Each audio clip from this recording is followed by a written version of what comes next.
All right. Welcome back, Apex family. I'm Christopher Sebastian with my co-host, Apex's Executive Director, Yvette Baker. And today we are continuing our series on anti-veganism from the left. And this week we are answering the question, is veganism ableist? And to do so, we are joined by disabled vegans. So before we actually introduce our guests, Yvette, do you want to tell us a little bit about how we decided to do this? What's the genesis of this project? Yes, this one's a long time coming. So thank you for your patience, everybody. I honestly think this is one of the most underdeveloped and politically neglected conversations in liberation spaces generally, and especially in vegan ones.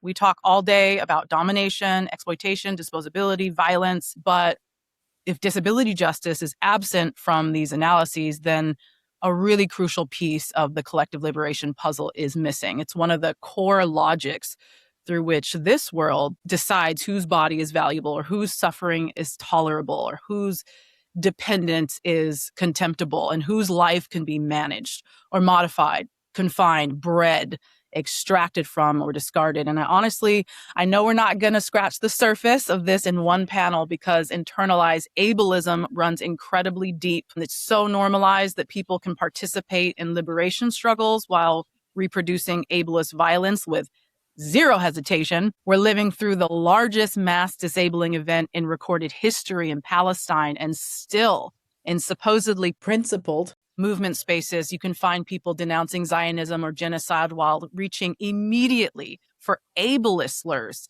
Disability is still used as the most available shorthand for inferiority and contempt. And that contradiction should stop all of us immediately in our tracks, but it reveals that even in spaces that understand colonial violence, we still haven't uprooted the logic that marks disabled embodiment as degraded or expendable.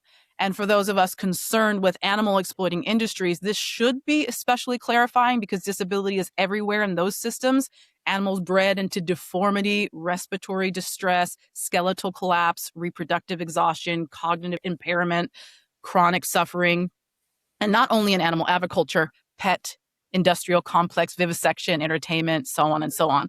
There's entire markets that depend on bodies being manipulated beyond livability and then normalized as cute and productive, profitable, and I think most dangerously as inevitable. And when disabled animals no longer serve the function assigned to them, they're discarded by breeders, by consumers, zoos, aquariums, every institution that treats life as a resource rather than a relative. And to me, that means disability justice should be one of the most necessary sites of solidarity for everyone invested in animal liberation. Listen, there's not a fire emoji that I can reach for in this program. So I'm just going to say fire emoji. Like everything Yvette just said, I completely echo. And these are super important conversations. I hope a lot of people who are not vegan actually do watch this episode or get involved or have this conversation with us in the future in the comments, wherever it ends up being posted. But I do want to talk about our guests. I want to introduce them, and I've got my notes here in front of me so that I don't miss anything. Our first guest is a Paul 2025 Advisory Committee member and a curriculum contributor and featured facilitator for Paul 2025 as well. Ever quinatzín, pronouns he, they, is a disabled Chicana parent, a partner, and total liberationist with a newfound soft spot for birds. Brand new information from me. I'll have to talk to you about that later. Their politics are rooted in abolition, animal liberation, disability justice, queer and trans liberation, and collective power. They're a nonprofit baddie. We're going to disrupt from the inside while imagining worlds beyond the limits of what we're told is possible. And they believe the liberation is a practice that will cost us everything.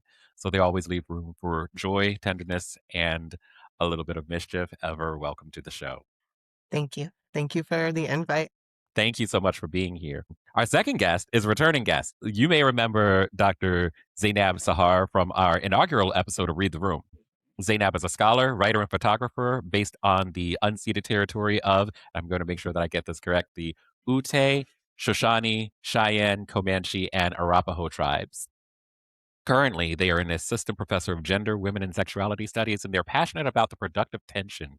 I love that phrase, by the way, the productive tension between total liberation, disability justice, fat liberation, and Black anachronism. I have a lot of questions. to, independent of this event that we have right here. And they have been about this life since y'all were out here in these MySpace streets. So please do not play about Dr. Zaynab Sahar. Please, Dr. Zaynab, thank you so much for being here today.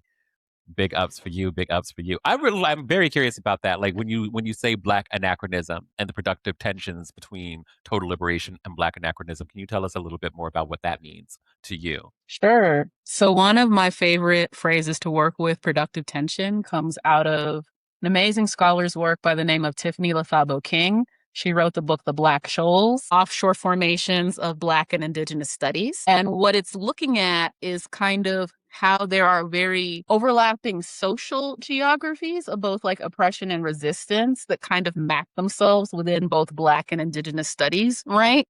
And instead of trying to think of these things as distinctly separate from each other, or even pretending like they're exactly the same, which they aren't, she uses the phrase productive tension to say, like, what would happen if we actually looked at how these things are in conversation with each other, particularly where there are overlaps in literal time and space. And so for me, the productive tension between so many movements is not just about like the desire for liberation that underscores all of them, but it's really about how all of these different movements approach the question of bodies and embodiment very differently and come to very different conclusions about that, particularly when it comes to not just like food and food choices, but the natural world in and of itself, right? I'll give an example. In fat liberation spaces, you're kind of seeing this move towards reshaping our relationship with exercise and going out in nature. That's not something that was there 10 years ago. And so now it's like, okay, you can be a fat hiker. For those who like to do that sort of thing, I'm not going up unless it's in a plane or an elevator. Okay. That's just not my cup of tea. But then if you're going to be a fat hiker, you then have to concede or at least think about the fact that a lot of outdoor sports are rooted in this kind of pastoralism, aka this very idyllic understanding of what it means to engage the natural world, one that deliberately papers over settler colonial violence as an ongoing phenomenon, right? It's not just you hike up a mountain anymore. It's what does it mean that you're allowed to do this? What does it mean that there are national parks? They're not neutral sites of preservation the way that a lot of people want to think about them as. That's right. Like, That's right. they are treaty territories 9 times out of 10. They are unceded lands 9 times out of 10. And so then that becomes a productive tension. Like, it's not just sufficient to say, oh, I won't hike the mountain, because we're still in the settler colony, whether you go up or down. But it's then to think about the fat body in the context of the settler colony that becomes the imperative, right? So that's why I love that phrase, productive tension. This is why we have you here today, because this is brand new information for me, and I'm using that everywhere I go from now on. We are so fortunate to have both of you here giving us all of your insights, and I hope that we get to see a lot more of you in the future. So looking forward to that. Thank you for that explanation. I will have more questions about that after the show. But also, like Ever, in your introduction, you talked about the fact that total liberation is a practice that will cost us everything. I agree with that, but I want to make sure that I understand it the same way that you do, because maybe I don't. So can you explain that a little bit more? Yeah. And I think the best example that I can use to explain that happened really recently to me in 2024, being pushed out of my organization, which, by the way, was one of these big AR movement organizations. I'm just like, all of these dimes are getting dropped on me today, but please proceed. Yeah. I think that our movement for liberation as a practice, all of this is going to cost us because it requires us to get uncomfortable. We have to say what's not being said in the room. And that could come at the risk of losing our jobs, at the risk of losing our income. And for me, as a parent of 2 preteens with a second parent who doesn't have a job right now, I'm the primary income for my entire family. And so saying what I said about Palestine and the connection that this ongoing genocide has to our movement for animal liberation, yeah, it cost me my job. In some ways, this can cost people their lives. In some ways, in many ways, it has cost many people their lives. We don't have to look very far. We can literally look at one place right now, Minneapolis, and the countless names of people who have lost their lives in service for liberation. And I think being a person who is disabled, we have to be uncomfortable all the time. We're uncomfortable sometimes in the chairs we're sitting in because nobody thought about our bodies. We're uncomfortable. I'm in a Dutch house. First of all, that's a whole nother story. Like I had to leave, right, the US as a trans person. I am now in the Netherlands. I'm in a 3-story house because that's the way homes are made here. And on any given day, I have to hope my knee is going to take me from my bottom story to my bedroom floor. This is an uncomfortable practice in service of my body and my bed. Liberation is an uncomfortable practice in service of human and beyond human kin, of our plant life, of the sky above, of the air we breathe, of the water we drink. There are so many intersections. And I just don't think we've gotten uncomfortable enough. We can look at one of my favorite examples of this is a few years ago in India, there was a big uprising of farm workers. And I used to say at that time, like that would never happen in the US because we would never get so uncomfortable that we would leave our homes, that we would leave our jobs, that we would leave our families, that we would be marching on those streets for a year to resist 3 radical laws that would have impacted multiple communities. We wouldn't have risked all of that. And that's just like one of the tensions, one of those productive tensions we have to be in when we're talking about liberation and all that it requires of us truly. If we're not willing to be uncomfortable, we're in the wrong space. Which 100%. I'm sitting here learning so much. I'm just You and me both. Yeah, I'm blessed to be recording, truly. Yeah. I agree with you 100%. I guess the easiest place to start is to talk about your respective disabilities if you are so inclined to do so. And I feel like we were already moving in that direction anyway. So, Zaynab, if you would like to begin there. Sure. So I have severe seronegative rheumatoid arthritis. That means you can blood test me, but I will never show like ANA antibody activity, even as my joints have literally been deteriorating for the better part of 20 years. It's a wild ride. So like have your spine compress itself, for example, and doctors kind of stare at you like, we don't know how this happened. And I'm like, neither do I, because you keep insisting that I fell at one point in time. And I'm like, I've never fallen hard enough for that to happen, right? I'm also in the process of getting diagnosed for hypermobile Ehlers-Danlos syndrome after a lifetime of being a ballet dancer and a classically trained musician, realizing how on the one hand, parts of my body were still very hyperflexible. And on the other hand, parts of them were like stiffening in ways that just didn't fit the criteria for like osteoarthritis or even like RA. So yeah, I have 2 overlapping musculoskeletal conditions that do very different things at the same time. And Yeah, thank you. Thank you for Ever, what about sharing. you? So I have hypermobile Ehlers-Danlos syndrome. I am one of the very few humans on the planet to be diagnosed at birth. Most people fight 20 years to get a diagnosis for this condition, and it affects all of my connective tissue.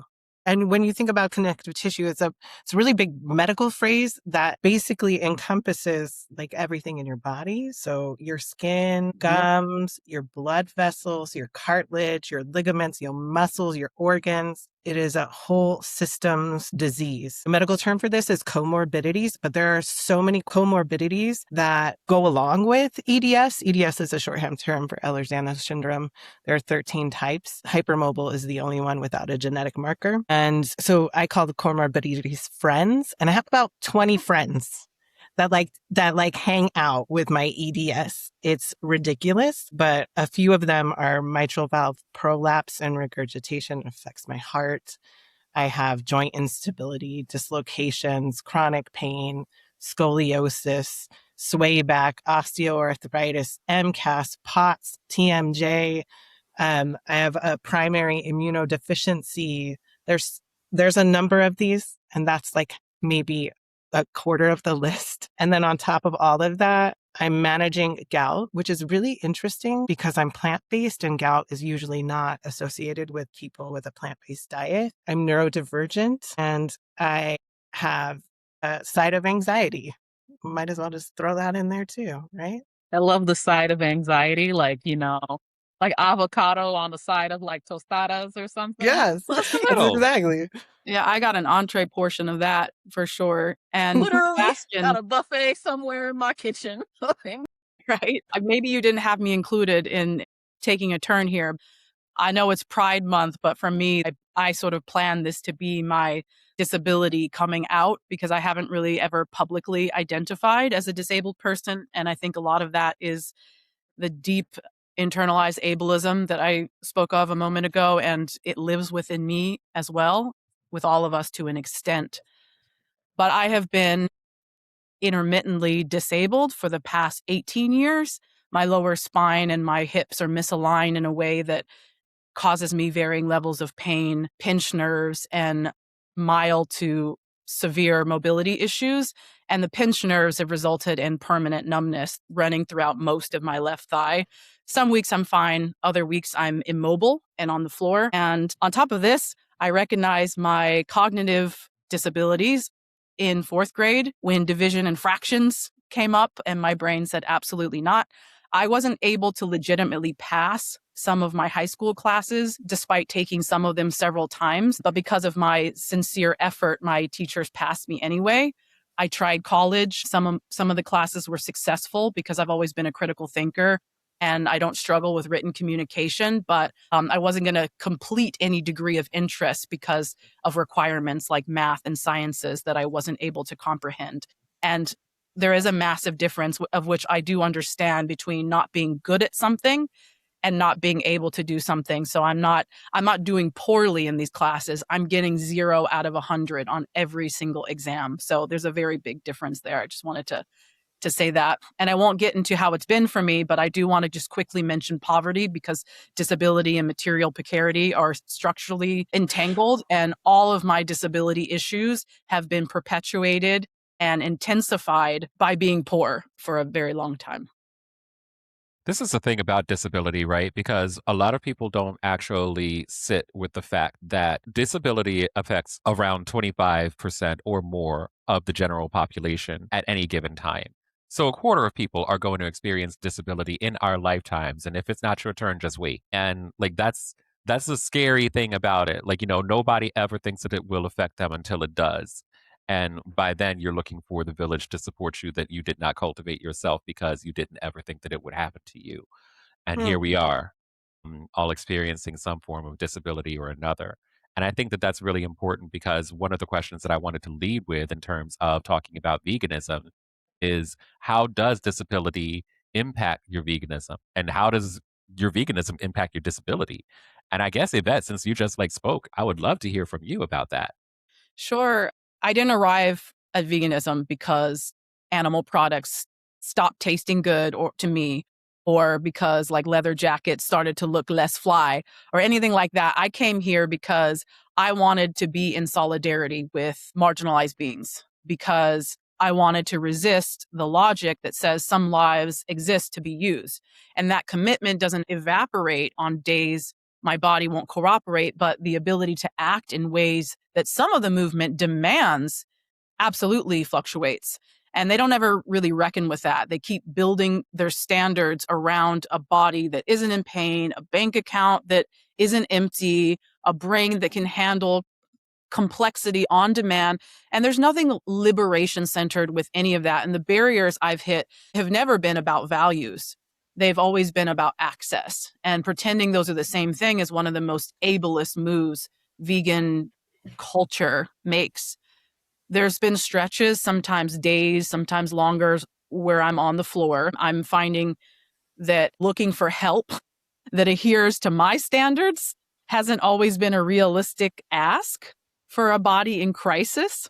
So to have a movement that punishes sick or disabled people for surviving, it's just the furthest thing from being radical And I know we don't even realize that we need to be radicalized. That's another story. But it's just another system that decides which bodies are acceptable enough to belong. And I find that very frustrating, sad, and ironic.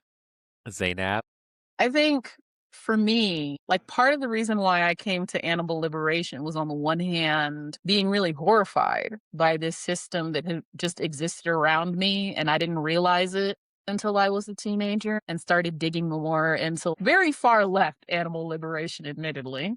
Like you kind of just followed an anarchist pipeline on MySpace and then you're in the like far left vegan space all of a sudden. And it fascinated me, right? Both intellectually and politically. But then it becomes an issue, like Yvette says, of access. There are a lot of things I can't access necessarily that make people good vegans, TM. Like, I love to eat out, but I never know what's in like vegan food 9 times out of 10. Like, what is the ingredient breakdown?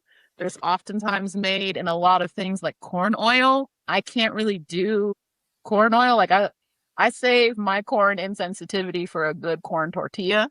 Okay. Like that's where, like if I'm going to have gastric issues, I'm going authentic. So there are like allergen things that I can't always access depending on how I'm feeling or how I'm flaring up that day. There's also the fact that I take medication that 9 times out of 10 is not being tested on, say, like an aloe vera plant. Okay, like Rinvoq is not tested on like synthetic sheep or some shit like that. It is a major drug distributed by a major corporation that most likely tests their shit on like mice or rabbits or something.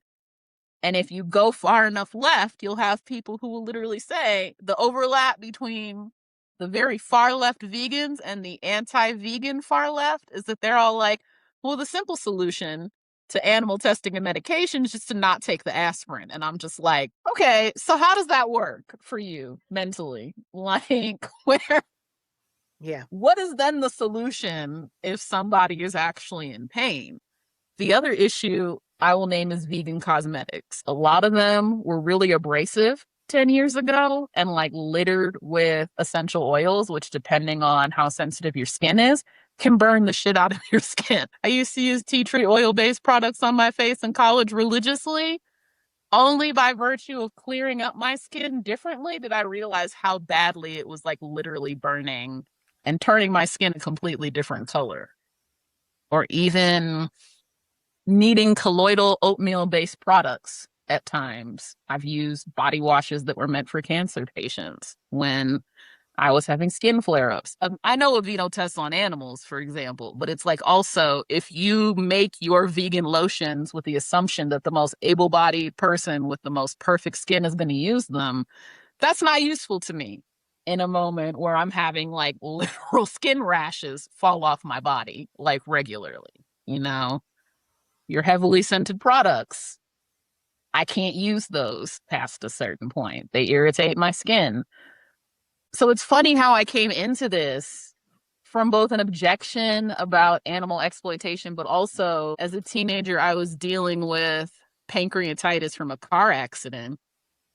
And all my doctor's advice was just like, just go back to eating meat. And I just couldn't digest it anymore. And their solution was quite literally, well, you know, if you just take it one steak at a time. And I'm like, that doesn't seem like medicine. So I started off as a vegetarian in high school, and I was a vegetarian all throughout high school. And then in college, I just made the jump and became a vegan. And I think it has saved me a lot of like gastric distress by not taking such horrible medical advice from people who I think just had an investment in the meat industry, not because it's actually good medicine.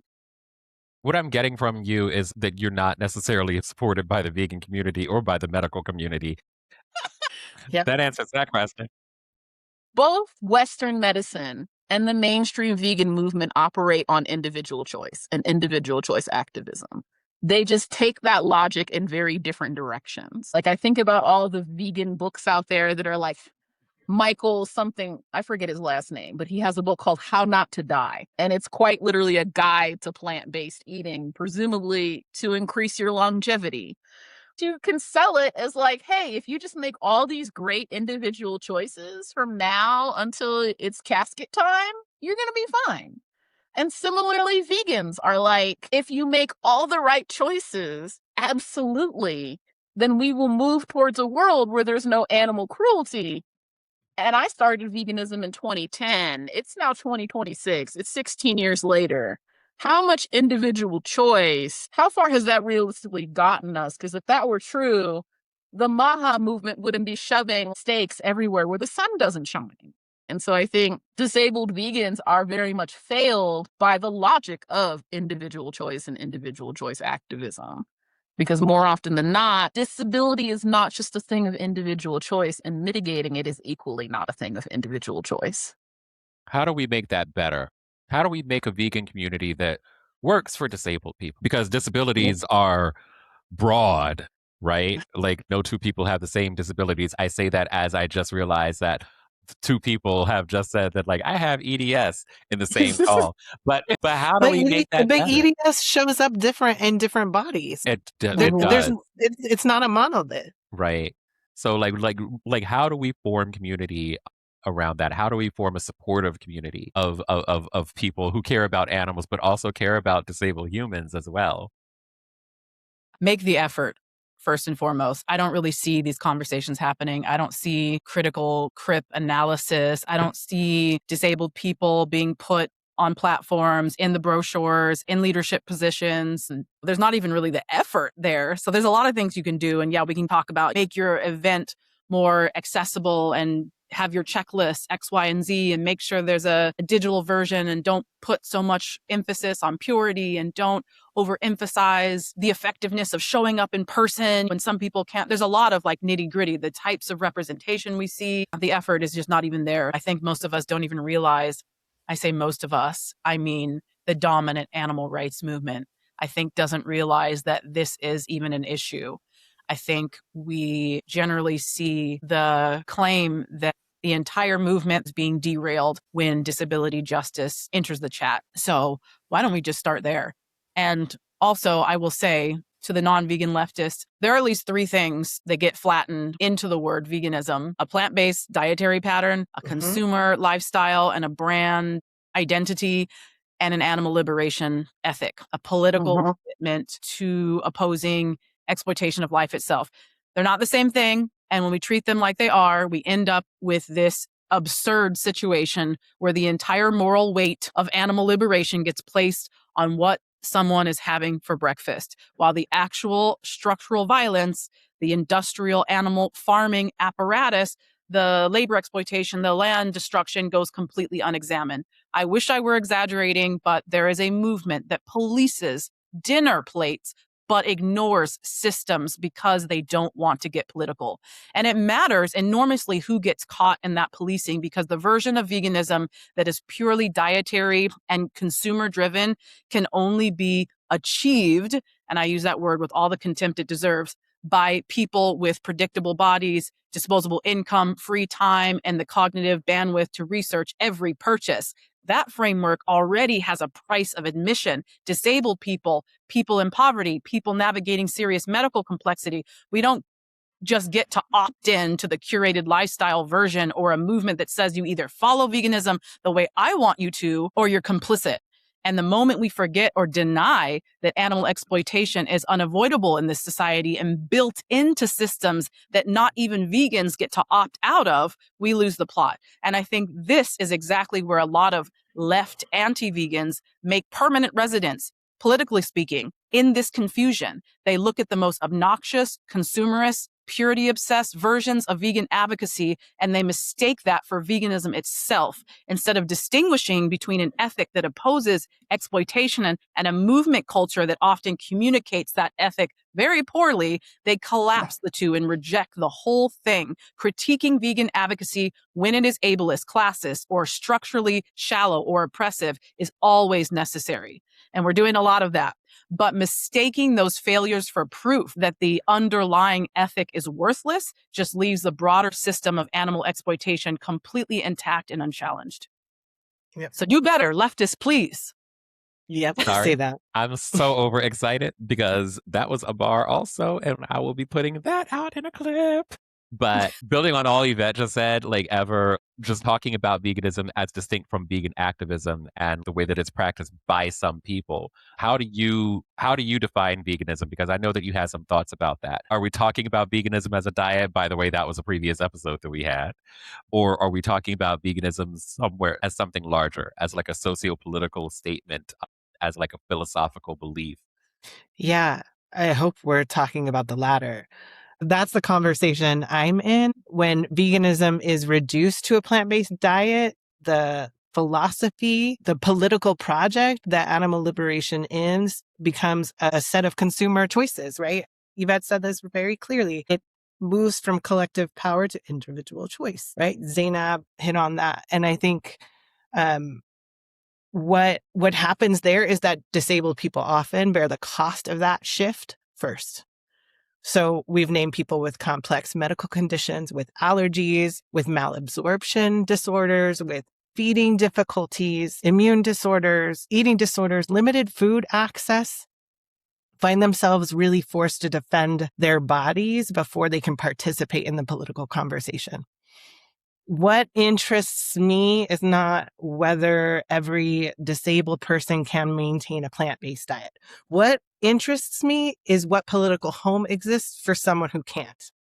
I would just That like to part. say for the record, Apex, for anybody who is paying attention or anybody who is interested, we are that political home for you because your participation in a plant-based diet at all times is far less important to us than the philosophy of total liberation that includes animals. And so that is what we're seeking, that type of commitment, not a commitment to like being dietarily pure at all times. So like, thank you for saying that. And thank you for prompting us to kind of like restate that really important truth about who we want to be as an organization. So that's super important. Ever, also, you mentioned earlier that you have gout, which is not like a condition that is commonly associated with people who are on a plant-based diet. And I feel like that actually needs to be discussed more because I don't know what type of treatment you get from people inside and outside the community as a result of that. First of all, like as both Yvette and Zaynab have pointed out, we tend to not foreground people with disabilities in our movement. You make us look bad. And to compound that with a condition like gout, I imagine that you probably have faced some, shall we say, unkind words from people in the movement. Oh, you're faking it. You're probably secretly eating meat because meat is what Yeah. causes gout. And so therefore you're not a real vegan anyway. I don't know. Can you talk about those experiences a little bit? Yeah. Yeah. It's people really assume. People really make assumptions. They make blanket statements. They generalize. It's really important for me to make sure people feel belonged. As a person with multiple intersections, but particularly being the only disabled person in my immediate family, being the eldest child, and being queer and being trans, I've been disbelonged all of my life. This is the one place I want to feel connected to. I want to feel belonged. I want to feel I can make a difference. I've dedicated my life to this work. So to place on me assumptions about what you think gout is and how you think it shows up in people's bodies and what they do behind closed doors when no one's watching, one, is none of your damn business. And two, is not true. My grandmother has gout. It's definitely genetic. And turns out having too many oats can also cause gout. So how did I find out that I had gout? When we learned about all of the impacts of soy, at least from the US context, I transitioned from soy milk and a lot of soy-based products to oat-based products. So I was having the oat milk and the oatmeal and the oat yogurt and the until while I was working for that AR organization, my hand, my knuckle swelled up so big that I couldn't bend my hands and I couldn't figure out what was going on. And the doctor said all of the things that they said because they have no idea what the fuck they're talking about. Finally, after asking for two different doctors, because none of the doctors were actually giving me an answer to what was happening in my body, I found out it was gout and it was uric acid buildup from likely the amount of oats that I was ingesting. So making assumptions about what people eat and about how that impacts their body and what a disease like gout might mean, please stop doing that.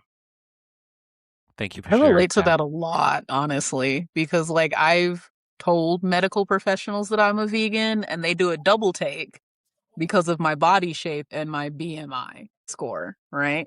And they look at me and they're like, there's no way that you've been eating plants for that long and you're still this fat.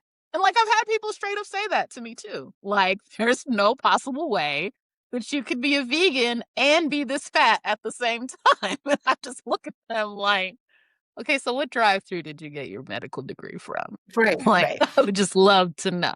I want to buy one medical degree and get another one for free. What you just said to me, I know you didn't go anywhere with like a legitimate accreditation attached to it. Yeah, and that is like so real. I had surgery on my thumb, so you can see that it's kind of like weird. Like if you look at my other thumb and this thumb, it's definitely off-centered, right? I had surgery on this joint because I dislocated my thumb and there was no way to relocate it because the joint had been rubbed flat. So there was no groove for it to sit in, which is very common for people with EDS. But when I got this surgery, the first doctor told me I had a cyst on my bone. And I was like, no, I need a second opinion. Kaiser, California. I got a second opinion. That doctor told me I had arthritis building up on my thumb. And I said, no, I don't. I dislocated my thumb. That is what happened. I would like to see a hand surgeon because I already knew what was going on with my body. When people ask me, how did I come to veganism, or your other question around like, how has veganism affected my disability or how has my disability affected veganism? It's through bodily sovereignty. That is how it affects me most. I saw the hand surgeon and the hand surgeon was like, your thumb is dislocated and we need to perform a surgery to remove the bone and reattach your other bone to a different part of your wrist, yada, yada. Like the amount, even with degrees, doctors get it wrong. And for people with disabilities, we're constantly having to advocate for ourselves, having to show up for ourselves when no one in the room with 10 years of education can tell us what's wrong with our bodies. We're always the ones that they want to examine, test, study. I'm a no to all of that. You do not have my consent. I'm not going to be anybody's extracurricular project or, in elementary school, can you do this? Can you do that with your body? Because I could move in different ways because of my hypermobility. I'm not a show and tell project. And neither are the animals. If you can't make that connection, let's sit down and talk. Let's have more of these conversations. Right.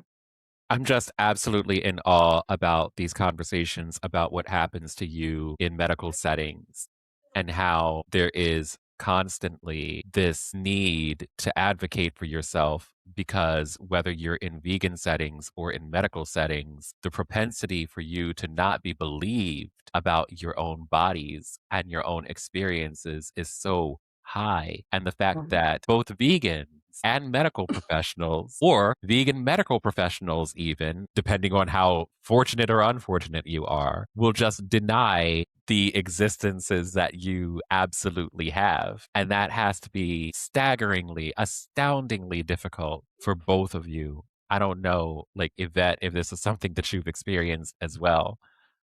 I mean, I can really relate. It really resonates with me what you shared, Zaynab, with being in a bigger body and being therefore not believed with your veganism or completely discredited. And there's a reason that so much of that is out there, from vegan influencers to medical professionals, really claiming that veganism should make you look a certain way and you should achieve a certain level of health. And I, at one point, for Apex 1.0, I did an entire presentation on this. And in it, I included quotes from really big vegan influencers talking about if you're an unhealthy vegan and you're showing up in that way, then you're showing non-vegans that the vegan lifestyle is not a good choice. And similarly, other influencers saying we should be incentivized to look good and to work out and to be healthy because it is convincing other people to go vegan. They'll be envious of us.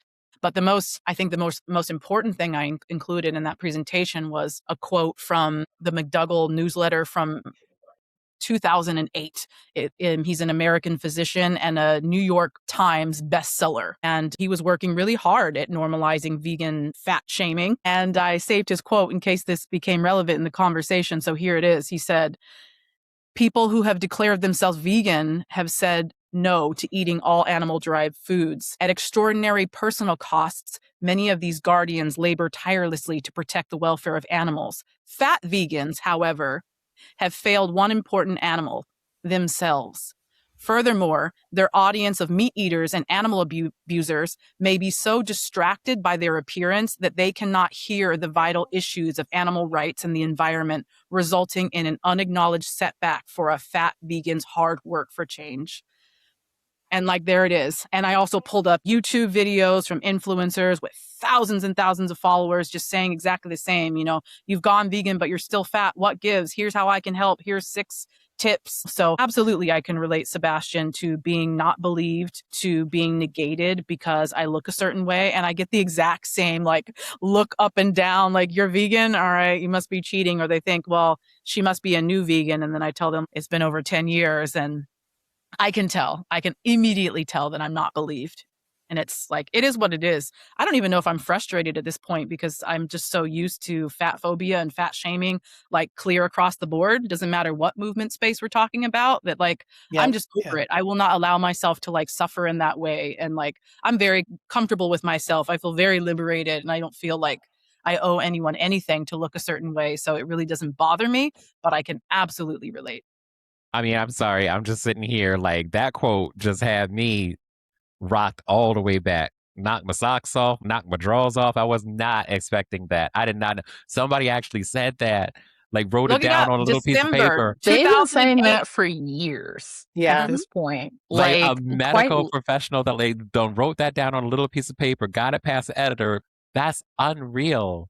That's so wild to me. Like, I know that I'm guilty of my own internalized ableism too, and all types of like body issues and everything. I look at you, I'm like, first of all, she's not even that big. But like, for real, I'm like, first thing I look at, I'm like, oh, she got good skin. Must be that vegan diet. Obviously not. But like, I just like, that's so wild to me. It never would have been like in the front of my mind to be like, she too big to be vegan. That's incredible. I am an emotional eater, but there are stints where I don't overeat. I just cannot move my body. And I don't really talk about that with Apex. I don't talk about that anywhere, but like, how many calories do you burn sitting in the same spot all day and then just walking to your bedroom? Not many, but that is the reality of many of my days.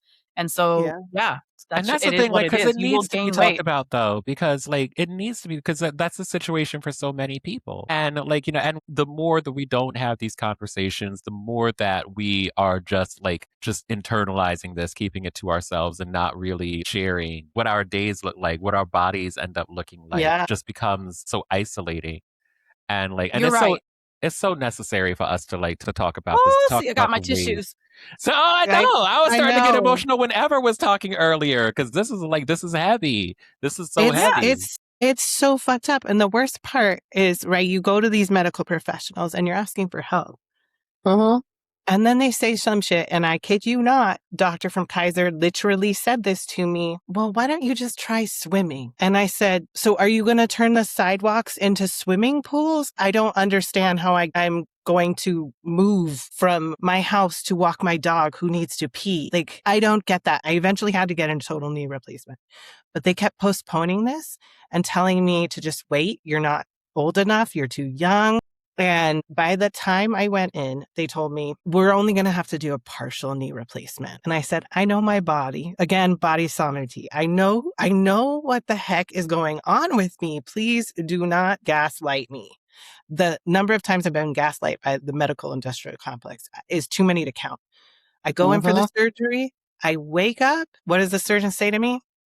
You're right. We had to do a total knee replacement. So it turns out that, like, when we got in there, you actually had a complete meniscus tear. No shit. I did? What? Are you kidding me? No wonder why I couldn't walk to the end of my block, which was literally like 100 feet. I couldn't even do that. And then you're going to disqualify me, make me less palatable because my body size isn't the right size. There are so many intersections. We have Yvette and Zaynab here who can speak to this on another level. We have 2 Black women here, which like the not believing in the medical system is even more layered. Yep. I When we- finally, like, to Ever's point, like, I know I need to have my, like, left leg, both my hip and my knee replaced. I am also close to 300 pounds, so nobody's going to give me that surgery until I hit myself with the Ozempic, you know, a good 10 times, lose like half my. So I finally put in for a mobility scooter pretty recently. I was just like, you know, it's time. I also just can't afford to be down for as long as it takes to recover from either of those things. Like, I teach a 4-4 and I have not quite hit tenure yet. So not until I hit tenure can I like safely take that level of medical leave with the assurance that my job will still be there when I get back. And so I've had to have small conversations with people about in my personal life about like, yeah, at some point you're going to see me pop up in a power chair. I'm going to join the ambulatory wheelchair club for no better reason than doctors have a very severe aversion to operating on fat people, except for the context of weight loss surgery. When it's weight loss surgery, they'll start jogging to that operating room like they're running for the fucking Olympics. But for anything else, they literally tell people you have to lose weight and you have to keep it off for an extended period of time, which is really hard to do. I know somebody who's disabled who had back compression surgery and was literally living off of like potatoes and bread in order to lose enough weight to go under the knife. And I'm just like, you're probably going to come out the other end of that like insulin resistant, if not fully blown diabetic from like the crash diets that they force people to go on in order to even get into the operating room. And I just said, I'm just going to skip all of that. I don't need the hassle. I'm not taking your Ozempic. I'm not a diabetic. Okay. Like, I hear it has fun side effects that I don't really feel like signing up for at this point in my life. But I know that would be my choice. It would be Ozempic and surgery or to not have surgery at all. Only we as disabled come up with that third option, whatever that is. And oftentimes we're met with a shit ton of resistance in the process. Like, I started walking with a cane probably 10 years ago. And I even had a physical therapist say, like, are you sure you want to give up? And I just looked at her like, if I gave up beating your ass, would you feel the same way? Like, if I started swinging this cane like a baseball bat, would you say I'm giving up then? Like, Yeah. And I had just had foot surgery before I started working with her for my knee. And she's just like, are you sure you want to walk with a cane? And I'm just like, really? This is how you feel? This is the hill you want to die on right now? No, I just hate leaving my house. You know, I hate the outdoors. I never need to see my mailbox, according to you. I can just stay here for the foreseeable future and thug this thing out, because why do I need a cane for anything? God, She was colorful. I want to talk about this divide or this understanding that people have about veganism, where when they want to talk about ableism, they want to talk about the ableism of veganism, but aren't really prepared to talk about the ableism of literally non-veganism. And to that end, I do have a question here.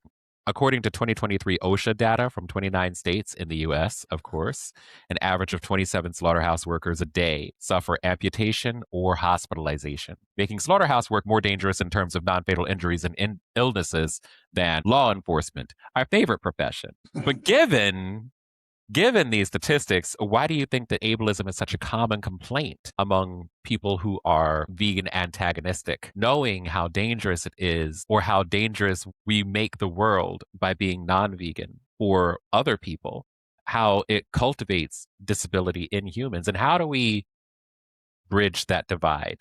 How do we have those conversations with people about the ways in which we are just so completely unaware about the ableism of the society that we live in that's centered around the consumption and exploitation of other animals? In an industry staffed overwhelmingly by undocumented immigrants, workers of color, people with almost no labor protections to stand on. And these are just the physical injuries you've spoken about, right?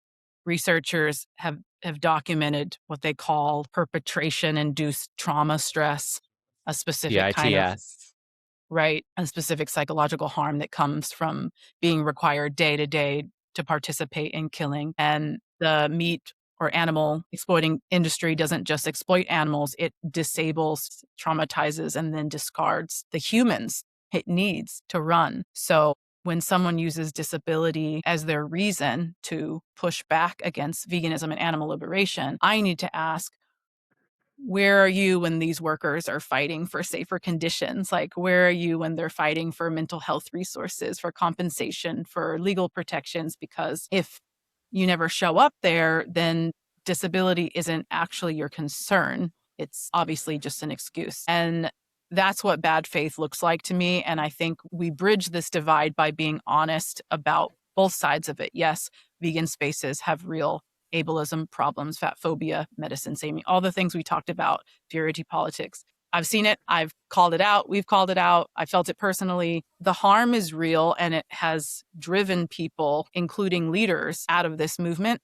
And I think we also have to own up to that without defensiveness. And by owning it means we can transform the entire culture and not handle animal exploitation as like a permanent pass and bridge a divide, I don't really have the words for it, but building a movement that understands speciesism and ableism and labor exploitation and food apartheid as co-produced by the same systems, the same logic that says some lives are worth protecting and others are worth using up. That would be the goal. I use that as an entry point because there are so many ways in which ableism presents in our everyday lives because we make animal exploitation compulsory. And for me, slaughterhouse workers included, I think that we have to have a conversation about ableism overall.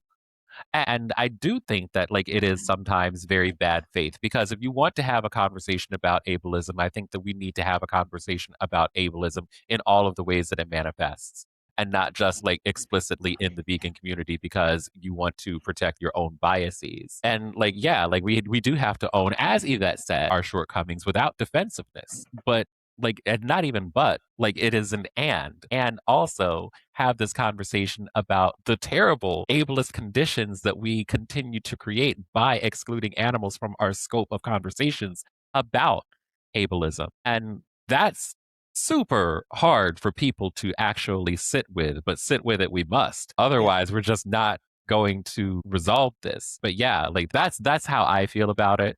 And these are just thoughts that came to me because Yvette was talking so eloquently. Yvette was rambling. So I did want to ask more questions, especially because of like Yvette's opening words and talking about the ways in which we disable animals and like the way that that manifests for animal companions, for the animals that we consume, the ways in which that happens across the board for our convenience, for our entertainment, in so many different aspects that have sometimes nothing to do even with eating animals and dietary veganism or non-veganism, as it were. I don't want to take up more time with that. I would prefer instead to just like have some bitch sessions about like being disabled and vegan all at the same time, because I feel like we need this space and not just us here in this room, but just we need this space in general for the larger community who is experiencing these things and is probably pretty silent about it because they don't see that home that ever was saying that we need like a place, whether it is virtually or in person, where we can just be our most authentic disabled selves and feel that safety and comfort of realizing that we're not alone and not having to isolate or alienate ourselves or be silent about the many conditions that we may be experiencing at any given time, mental health, physical health, which are not distinct from one another because your mind happens to be inside of your fucking body. So it's all physical health. But yeah, like this is like these are conversations that I feel like are going to be hugely beneficial for people going forward. So I would love for us to get together again and talk about this soon. It doesn't have to be in this episode. But yeah, do you ever feel tokenized by people who are trying to make a point about veganism from either side? Yeah, honestly, I think it goes back to the issue of, on the one hand, people think that veganism and disability are about individual choices. And so when you sit at those intersections, people on either side can kind of look at you and say, like, well, this person's doing this So why isn't everyone else able to, right? Like you pointed out earlier that both me and Ever have hypermobile EDS. But the way that shows up in our individual lives is naturally going to look very different and impact how it is we accommodate ourselves in terms of like veganism as a diet or veganism as a liberation movement that's like out of the kitchens and into the streets, so to speak. If I play on the phrase of out of the closets into the streets since it's Pride Month, right? That's right. And so at the intersections, you have people looking at us like, oh, well, they made it, right? They make it work without ever asking, what does it take to make this work? How could we create ecosystems where it doesn't fall on, say, me as a person who lives by themselves to do food prep or source things or find alternatives or whatever have you, right?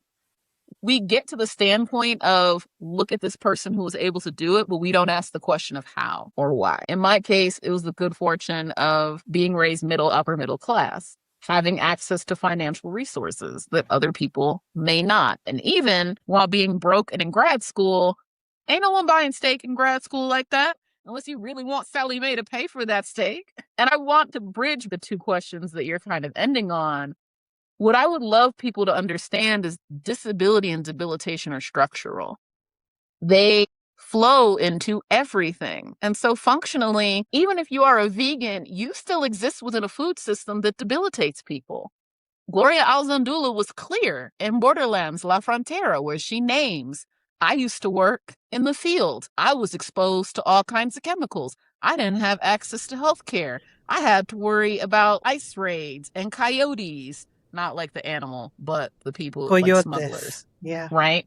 You know, she attributes that very clearly to like why she later develops RA and diabetes. Right? And it's something that gets eclipsed in Borderlands like so often, which is part of the reason why I teach it in both my units on disability justice and my units on immigration. Because I think one of the things the vegan movement hasn't really reconciled is that like our vegetables come at the expense of somebody else too. Somebody had to be debilitated so that you could buy bananas 365 days of the year. Mm-hmm. That's right. And it's not really sufficient to just say, oh, I'm not going to eat bananas.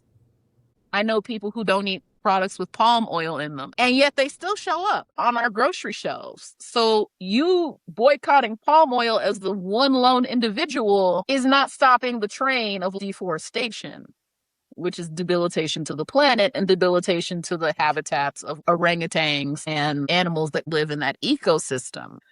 If you understood debilitation is structural, and if you understood that the food system, specifically within the United States, is rooted in debilitation from jump. Like plantations were not like fun farms where you get your CSA and like walk away happy and content in the fact that you got organic, locally grown produce and shit like that. But like that's the foundation of our food system. We start with agribusiness as our analysis, and that's fine. But like before there was agribusiness, there was the plantation. And that, to me, that lays the groundwork for how much debilitation shows up within agribusiness. Agribusiness is just a more corporatized version of a plantation, to be really honest about it. Mm. And what they grow and how they grow it is almost immaterial because people and the planet and animals are being debilitated along the way. I think the bridge between all of these different movements could really be, what would it be like to have a food system that does not debilitate people, that does not extract unnecessarily from the global south in terms of like fruit or grains or spices or so on and so forth? If we really say that we're anti-cruelty, that means both the sheep at the slaughterhouse, and it also means the undocumented person who picked your spring mix that you bought at the Whole Foods. That's right. They're not separate. They're all on the same continuum as each other. And individual choice and believing that both veganism and disability are individual choices are not going to get you there. I always tell my students the foundations of this country are hauntological, meaning they continue to stake a claim on the present, and you cannot outrun it purely by individual means. The whole system has to be reimagined. I would love to see a day where I could buy produce and be assured in the fact, as Yvette said, that these folks had access to healthcare, had access to belonging, because I don't fuck with the concept of the citizen under the nation state, right? Like, it irritates me so viscerally, the way that people fall back on that.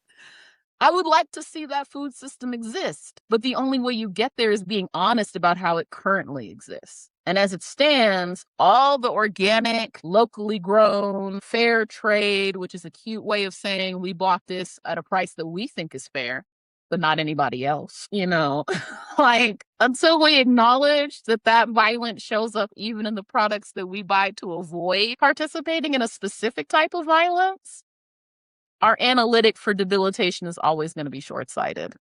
But that's just me. Ooh. Oh, ooh. Clip, clip, clip. Ever, would you like to follow up? I don't know. How do you follow that? Well, I wasn't going to try to. I was hoping that you would. I We'd couldn't always agree let the more. congregation say amen. Yeah, that's right. That's right. That's right. I love Gloria Anzaldúa. I love what she has to bring. And my grandfather was one of the people who were impacted directly by DDT. So the chemical sprayed on strawberries in Ventura County. My grandfather was a bracero, a farmer from Mexico, who was brought over here to farm the fields in Ventura. And they were looking for somebody on the train back home. And because nobody would out their comrade, they sprayed a bunch of people with DDT. And my grandfather eventually died of cancer, like many of the people on that train. And this is at the cost of your strawberries. So these aren't just stories in books. They're lineages from chattel slavery to borders that don't exist.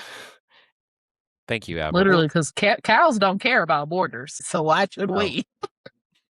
And Sebastian, if you wouldn't mind, because you asked the question about tokenization, and I feel like I'm always in the middle, whether people realize it or not. Again, a lot of people don't know that I identify as disabled. Yes, both sides. They do it constantly. Both sides of this debate tokenize disabled people, full stop. But from anti-vegan spaces, disabled people get invoked constantly as the definitive exception. What about people who can't be vegan? Deployed not out of any genuine concern for our lives, but as a rhetorical kill shot to end the conversation and protect the status quo. And like I said earlier, I don't know if these people are ever in the room when we're fighting for disability benefits or food sovereignty or anything else, but the concern seems to disappear the moment the debate is over. But either way, that's not any form of allyship when you do this. That's using our bodies as a shield and then usually putting us down when we're no longer useful.